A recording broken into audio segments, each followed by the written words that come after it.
this, and we're not talking about the quarterback. Well, basically, we just got this deal in, Wendy. Amari Cooper intends to sign with the Dallas Cowboys, re-sign a 5-year, $100 million deal. But essentially, here's the other part that's interesting about it. The Washington Redskins pursued Amari Cooper today and tried to pry him away. Dallas prevailed in the end and gets done its wide receiver on the day that it had to use its exclusive franchise tag on Dak Prescott. But Amari Cooper isn't going anywhere. Again, he intends to sign with the Dallas Cowboys in a 5-year, $100 million deal, so they get to keep their man. Now they can work towards a deal with Dak.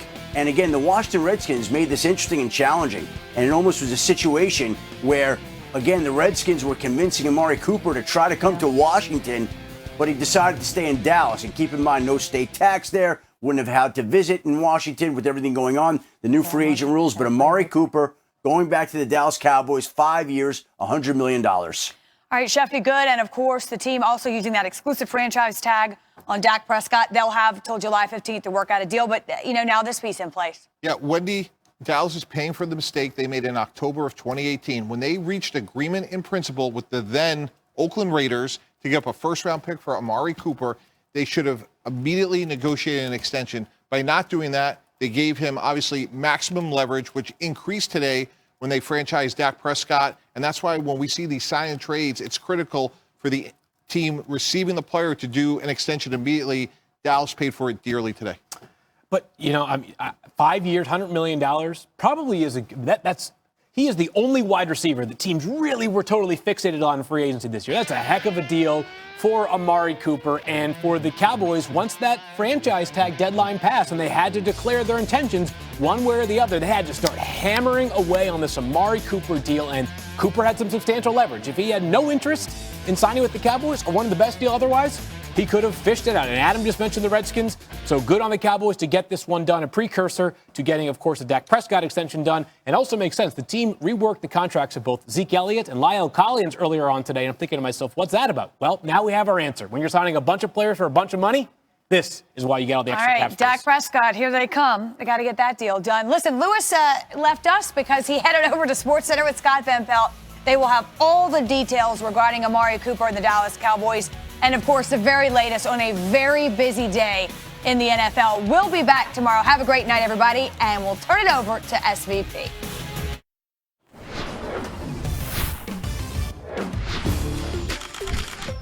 Coming up on SportsCenter, a pair of star receivers on the move, where they're headed and what the moves mean for the new homes. Plus, after an elaborate game of tag on Monday, likelihood of Brady in Tampa? And we continue to honor athletes across the country whose seasons, and in some cases perhaps playing careers, have come to an end. It's senior night on SportsCenter.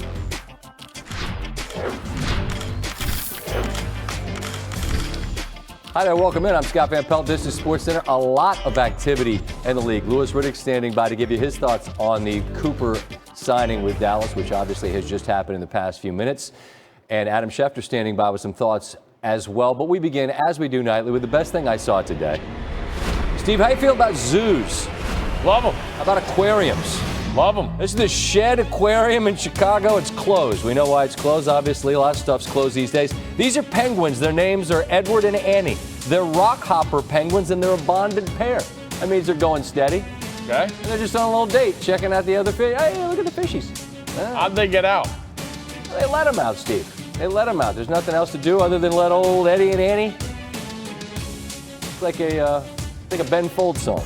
Oh. Eddie and Annie, the Penguins. All right, let's get serious. A busy Monday night, late Monday night. Fox Sports' Jay Glazer tweets that Stephon Diggs has been traded to the Buffalo Bills. The get back is pretty impressive. A first, which is 22nd overall. Vikes could go wide receiver in this loaded draft at that position if they like. They also get a fifth and a sixth this year and a fourth next year. Earlier on Monday, Diggs had tweeted, "It's time for a new beginning." So either he spoke it into existence or this long simmering possibility was simply inevitable, and it arrived late Monday night. Stephon Diggs off to Buffalo. Adam Schefter joins us now on SportsCenter. And Adam, just curious, your reaction to the fact that the get back was as steep as it was. That's a lot.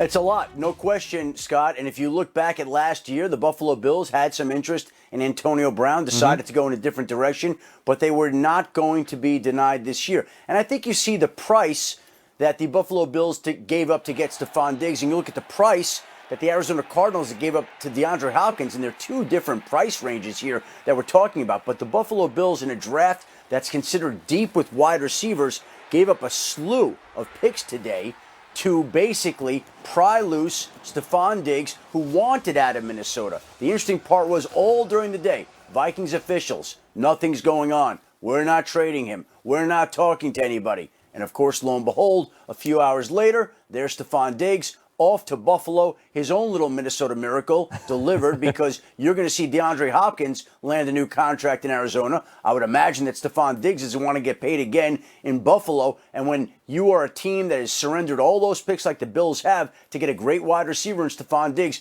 you're going to have some leverage to get the kind of contract you want. This is a business game, Scott. This is a money play. And again, Stephon Diggs is going to Buffalo. He's going to want to get paid, I would imagine. But the Bills got the wide receiver that they want to team with Josh Allen to move this team forward in an AFC East that might be a little bit more evenly matched if Tom Brady goes ahead and leaves New England. That to be continued there. Sit tight, Adam. I want to get to the Buffalo receiving corps. Josh Allen's wide receivers have undergone quite a change since he was selected in 2018. The depth chart went Zay Jones, Robert Forster, and Kelvin Benjamin. Now you got Stephon Diggs, John Brown, Cole Beasley, who, by the way, has his own scent at CVS. You can find that in one of those aisles there. Not little known fact. All right, the breaking news that Adam Schefter has just recently shared with the world. Dallas paid Zeke last summer. They've exclusive franchise tag Dak, and now they have broken off and secured the bag Amari Cooper, 5 years, $100 million to remain with the Dallas Cowboys. So you see the moves there for Dallas, and Byron Jones is gone. He's been, speaking of the bag, he's now the highest paid corner in the league. But you've got a tag on Dak. Now you've only got one tag, so they couldn't do that to Cooper. Couldn't tag Cooper, so you want to get an idea of what he means to this Dallas offense. 1,914 receiving yards since joining the Cowboys week 9 of the 2018 season. Good for 5th in the NFL. Shares the NFL lead with 14 touchdowns in that span. Remember when he came over, you were under a pretty steep price. Well, he's paid off. Obviously, he's been quite a target for Dak Prescott. Over the past 2 seasons, Dak's posted a 68 QBR with 68% completion percentages to Cooper on the field, and those numbers fall to 59 and 54 when Cooper's off the field. Cowboys offense, that's been a force. They led the league last season with over 400 yards per game, ranking 2nd in passing, and they ranked 5th in rushing yards per game with Zeke Elliott in the backfield. And Adam, this was news that you were working on right up until the time that this show began. How are they ultimately able to reach an agreement? Well, Scott, obviously earlier in the day, the Dallas Cowboys put the exclusive franchise tag on Dak Prescott. And with the new CBA, each team has only one tag. So once the exclusive tag was placed on Prescott, that meant that Amari Cooper was free as of noon on Monday to go negotiate with other teams. And guess what? There was a team that stepped in, the Washington Redskins, trying to keep him in the NFC East, that expressed interest in bringing Amari Cooper to the nation's capital. And I think the Dallas Cowboys knew they were up against it, but they had an advantage. Amari Cooper really wanted to be in Dallas. He wanted to stay with the Cowboys. And ultimately, when you're offering about $100 million, it makes it a lot easier to stay in Dallas and bypass the offer that you're getting from the Washington Redskins. And again, Dallas put itself at a little bit of a disadvantage here with the one tag and using it on Dak and not getting Dak signed to the long-term deal at any point within the last year. If they had just gotten the deal done with Dak, they could have tagged Amari, saved themselves some of the stress of today, but ultimately in the end, it really didn't matter because they get done a 5-year, $100 million deal with Amari Cooper that makes him one of the highest paid wide receivers in the game, keeps him in Dallas, and also notably keeps him out of the Washington Redskins' backyard in the same NFC East division. Yeah, compelling reason to stay. 100 million compelling reasons, Adam. I appreciate the time. Great work and appreciate you hopping on with us, all right? Thank you, Scott. All right, thank you.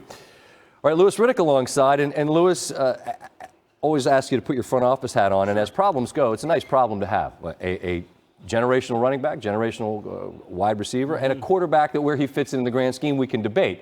But there was always going to be a challenge. How do you pay them all and keep them happy? They've paid too, and now the most important has been franchised, exclusive franchised at that. Sure. How do the puzzle pieces ultimately fit together? Can it work? It can, but look, the cards really, I think, are stacked in Dak's favor in terms of timing and leverage is on his side, because all he has to do now is just sit and say, look, people may think that 33 per year is enough for Dak, and the people may think 100 plus, $105 million guaranteed is enough for Dak. But Dak really right now, look, they put all the other pieces around him have been taken care of first.